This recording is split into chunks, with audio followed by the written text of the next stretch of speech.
Family is supposed to be forever. That's what they always told us. Blood thicker than water. Loyalty stronger than anything life could throw at us. We believed it. We lived it. Growing up, it was me, my brother, and a world too small to hold our dreams. We didn't have much. A modest house at the edge of town. Second-hand clothes. Hand-me-down toys. But what we had, it felt unbreakable. Our parents worked themselves to the bone to give us even the smallest piece of a better life. They taught us to fight for what mattered. They taught us to stand together no matter what. I looked up to my brother like he was invincible. Bigger. Stronger.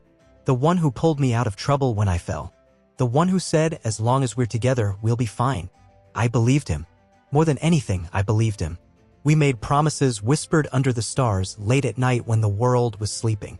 Promises that nothing would ever tear us apart. That no amount of money, no amount of fame, no force on earth would ever come between us. But life has a way of testing the promises you think are made of steel. Life has a way of showing you the truth you don't want to see. It all started with a phone call. One moment I was a son, a brother, a kid still believing in forever.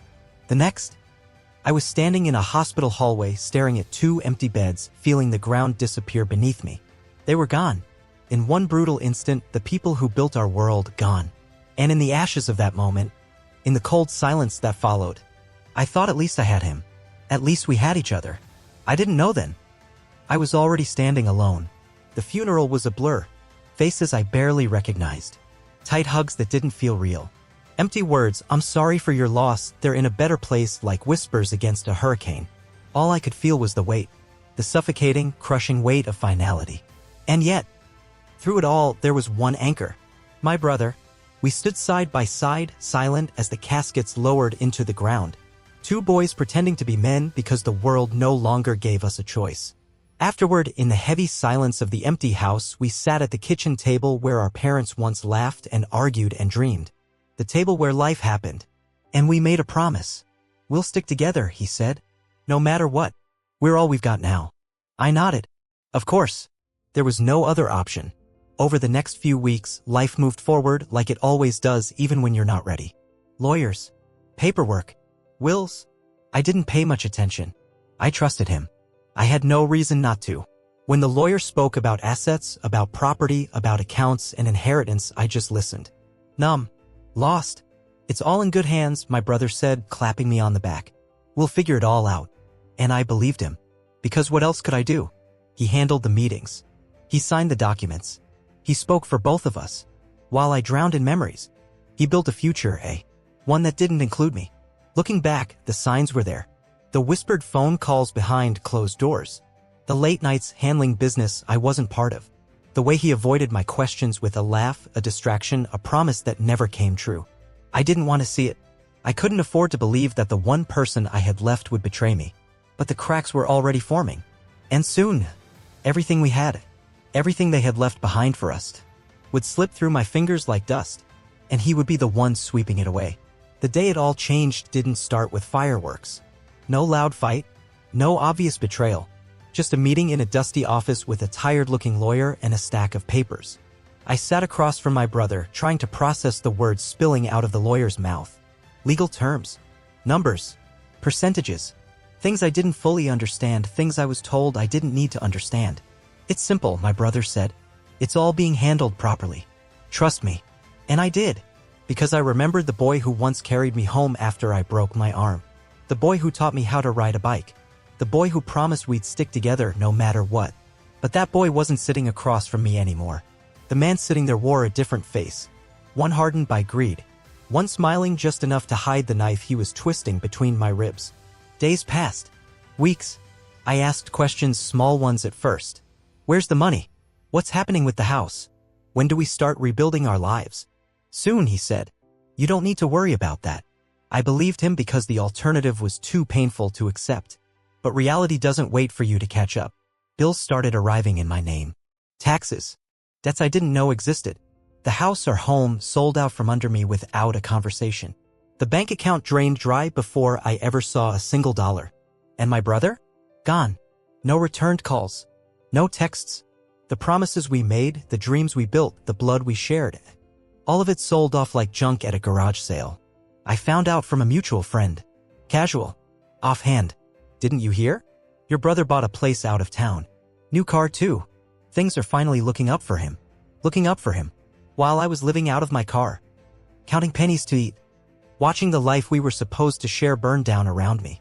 I remember sitting behind the wheel one night, staring at the cracked windshield, feeling the cold seep into my bones. Thinking about my parents. Thinking about the promises. Thinking about how stupid I had been. They always say betrayal cuts deepest when it comes from someone you love. They were right. It wasn't the money that broke me. It wasn't the house, the car, the life that was stolen from me. It was the realization that family isn't who shares your blood. Family is who stands beside you when everything falls apart.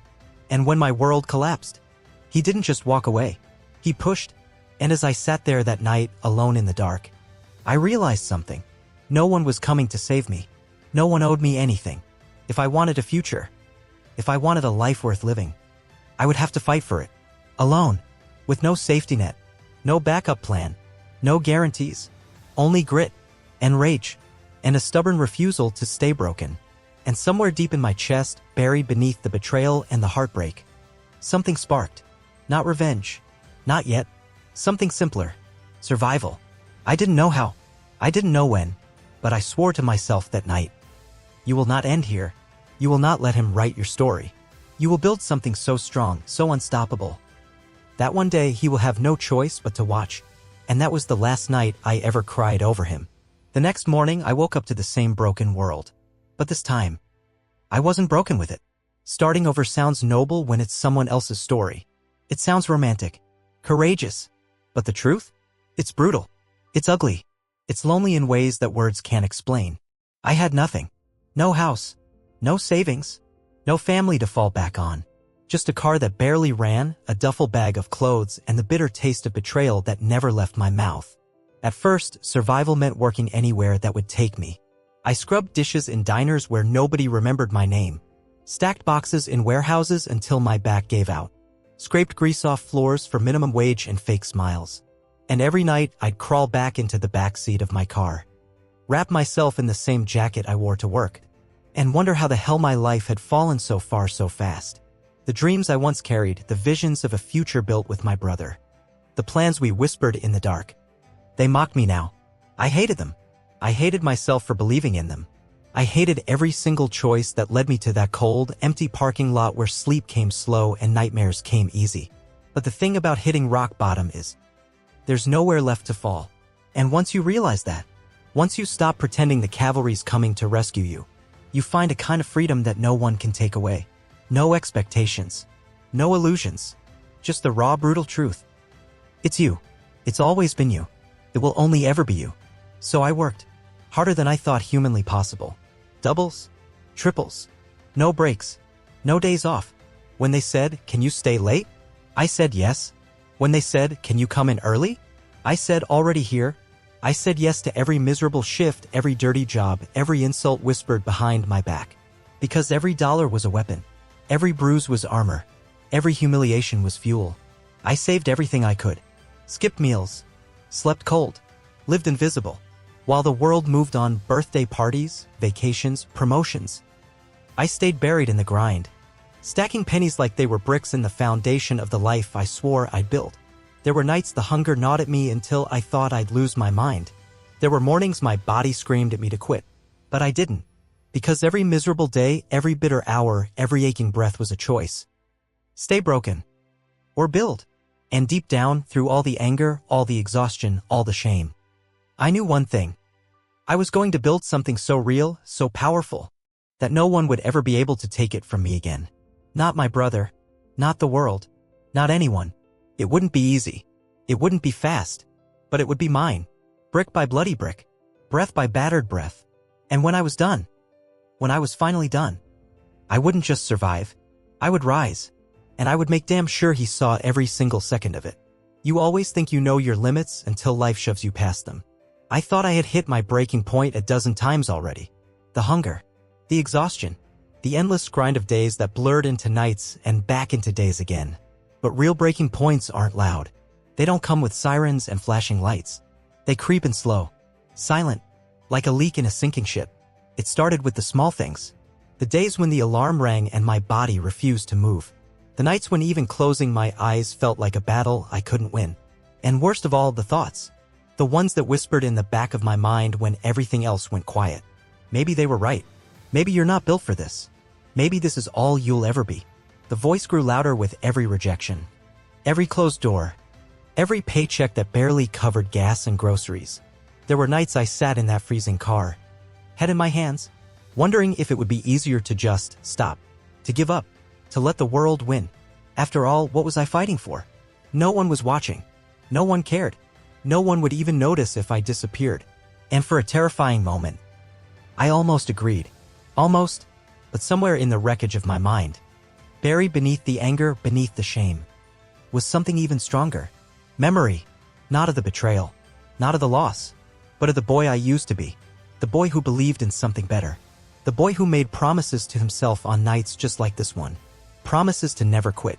Promises to never let anyone else define his worth. That boy didn't fight for applause. He didn't fight for money. He didn't fight for revenge. He fought because he knew, deep in his bones, that life owed him nothing, and he owed himself everything. And I realized something sitting there in the dark. If I quit now, it wouldn't just be my brother who betrayed me. I would be betraying myself. I would become exactly what they wanted me to be. Broken, beaten, forgotten. And if there was one thing I swore I would never be, it was that. So I got up. Again. And again. And again. Every time the world knocked me down, I got up slower. Bleeding. Bruised. But breathing. And every time I rose, something inside me hardened. Something inside me sharpened. I stopped caring about what I had lost. I stopped caring about what they had taken. I cared only about what I was building. A life they couldn't touch. A strength they couldn't steal. A future they would never be a part of. This wasn't about revenge anymore. This was about survival. About transformation. About becoming someone so unbreakable, so undeniable, that even the people who left me for dead would have no choice but to see me standing. Stronger. Tougher. Undefeated. And when that day came, when I finally stood at the top, I wouldn't need to say a word. The life I built would be my answer. And it would be louder than any betrayal ever could be. Success never looks the way you imagine it. It doesn't come wrapped in gold. It doesn't come with parades or confetti. It comes disguised as hard choices, late nights, and moments no one else ever sees. My first real success didn't feel like victory. It felt like exhaustion. I got a job offer at a small construction company. Manual labor. Hot sun. Cold mornings. Heavy lifting until your bones ached and your hands split open. But it was steady. It was real. It was mine. I showed up early every day. Stayed late every night. Took shifts no one else wanted. Said yes to every miserable task they threw at me. I wasn't the strongest. I wasn't the fastest. But I was the one who refused to break. And little by little, they noticed. I started getting extra hours. Better pay. Small bonuses slipped into my envelope at the end of the week, a quiet acknowledgement that maybe, just maybe, I was worth something after all. The first time I held a real paycheck in my hand. Not just scraps, not just tips. I sat in my car for 20 minutes and just stared at it. It wasn't much. It wouldn't even cover a week's rent in a decent place. But it was proof. Proof that I could build. Proof that I wasn't destined to stay broken. I opened a bank account in my own name. Put away every dollar I could. Lived like a ghost, no luxuries, no distractions, no slipping back into old habits. Every morning, while the world slept, I trained. Push-ups in freezing parking lots. Sprints down empty streets. Pull-ups on rusted scaffolding. I wasn't training for anyone else. I wasn't chasing anyone's approval. I was rebuilding the person I was always meant to be. One rep, one step, one painful breath at a time. Then came the second job. A night shift cleaning office buildings downtown. 10 p.m. to 4 a.m. Mopping floors. Scrubbing bathrooms. Wiping down the fingerprints of people who lived lives I couldn't even imagine yet. I was invisible to them. And that was fine. I didn't need their applause. I needed their floors dirty and their checks cashed. 2 jobs. 18-hour days. No social life. No vacations. Just work. And dreams. Small, stubborn dreams that refused to die no matter how tired I was. I dreamed of my own place. My own bed. My own life. And slowly, painfully, those dreams started to take shape. I rented a tiny studio apartment, a cracked ceiling, peeling paint, but 4 walls I could call mine. I bought a second-hand laptop and spent every spare moment teaching myself skills, business, finance, marketing, things they never taught kids like me. I stopped thinking about revenge. Stopped thinking about my brother. Stopped wasting energy on people who had already shown me who they really were. My war wasn't with them anymore. It was with the man I used to be, the one who believed he needed saving. The one who thought loyalty was a shield strong enough to survive betrayal. That man was gone. And in his place, something stronger was growing. Something no one could take away. Not this time. The first real success wasn't flashy. It wasn't a headline. It was a quiet moment at 3 in the morning, sitting on the floor of my tiny apartment, eating cheap noodles, staring at the first business website I had ever built with my own 2 hands. It was ugly. It was slow. It barely worked. But it was mine. And it was just the beginning. Momentum is a strange thing. At first, it feels like pushing a boulder uphill. Every inch is a battle. Every step costs more than you think you can give. But if you refuse to stop, if you shove that boulder up the hill day after day, bleeding, breaking, fighting, eventually something shifts. And then the boulder starts moving on its own. That's what happened to me. The website I built? It got a client. Not a big one. Not a glamorous one. A local mechanic shop that needed help setting up their online booking. A job no one else wanted. A job that paid next to nothing. I took it. I poured everything I had into it. Every late-night tutorial I watched. Every trick I learned the hard way. Every ounce of pride I had left. And when I finished, it worked. Not perfectly. Not beautifully. But it worked. They told someone. And that someone told someone else. Word spread, slow and steady, like water finding cracks in stone. Within 6 months, I had enough freelance work to quit one of my 2 jobs. Within a year, I quit the other. And then, I stopped surviving. I started living. I rented a real apartment. I bought a rail bed. I ate meals that didn't come from a dollar menu. But more importantly, I built a name. Not a famous name. Not a flashy name. But a name that meant something in my city. A name people respected. Because they knew. If you hired me, you got the hardest worker in the room. The one who wouldn't sleep until the job was done. The one who didn't believe in good enough. Money started coming in faster than I could have imagined. Bigger clients. Bigger contracts. I didn't buy the flashy car. I didn't throw parties. I invested every dollar, every cent, back into my business, back into my future. I hired people who reminded me of myself. Hungry, overlooked, underestimated. We didn't look like much. Scrappy, rough around the edges. But we built something real. An empire. Not one made of marble and gold. One made of sweat and second chances. By the time I turned 30, I owned 3 businesses. I employed dozens of people. I gave back to the neighborhoods that raised me. I created opportunities where none existed before. And I never once had to betray anyone to get there. The irony? While I was building. While I was grinding. While I was bleeding for a future no one else could see. My brother was falling. The easy money he stole dried up. The connections he built on lies collapsed. The fancy house? Foreclosed. The new car? Repossessed. The friends he made when the money was flowing? Gone. He went from laughing in his new life to drowning in the debts of it. And he didn't even see it coming. The world he thought he stole burned faster than he could save it. And me? I didn't lift a finger. I didn't need to. Because true revenge isn't about rage. It's about resilience. It's about rising so high they can't even reach you anymore. And soon, the day would come when our paths would cross again. But this time I wouldn't be the kid he left behind. I would be the man he could never become. And he would have no choice but to look up and see everything he lost. The moment he chose betrayal over blood. I didn't have to look for him. When you build enough, when you rise high enough, the ghosts of your past come looking for you. It started with a message. An unknown number. A few desperate words. Can we talk? I knew who it was before I even opened it.